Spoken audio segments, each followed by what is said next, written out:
What I would like to know, Prime Minister, is who was responsible for the risk assessment that put him there.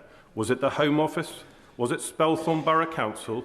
Who screwed up and who can I hold accountable? First, it was a migrant housing scandal sitting right beside a primary school. Then Labour MPs themselves started publicly turning on Keir Starmer inside Parliament. This is not a single judge. This is a jury of peers. Impartial.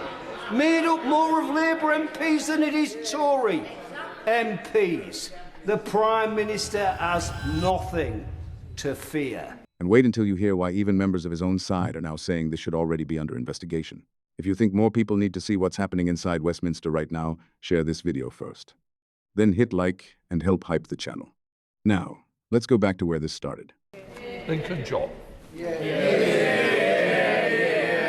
Thank you, Mr. Speaker. Last Thursday, a man was arrested in Laleham, in my Spelthorne constituency. He'd been approaching children at the primary school, having been warned by the police not to do so.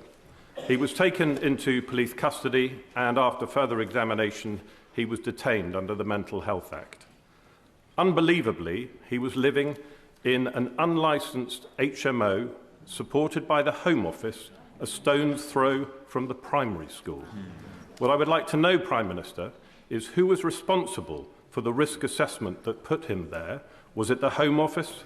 Was it Spelthorne Borough Council? Who screwed up and who can I hold accountable? Can I thank him for his question? Obviously, this is a live police investigation, as he will appreciate, and I know the Asylum Minister is looking very closely at this case, and obviously I can provide him with any further information as that emerges. Can I reassure him that all accommodation must meet contractual standards, and the Home Office works with the police to manage all sites safely? Local authorities are consulted prior to any accommodation being procured and can object to any proposal. And where there's strong evidence the site is not suitable, it will not proceed. Turner. Thank you very much indeed, Mr. Speaker.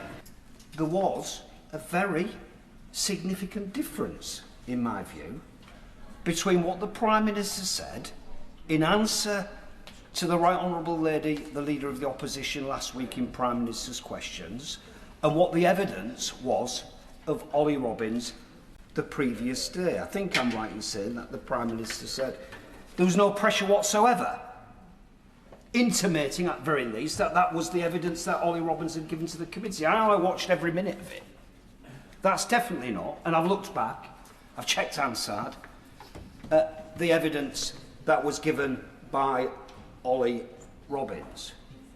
So I do think there is a prima facie case for this matter to be investigated and an inquiry to be had by the appropriate committee of this House.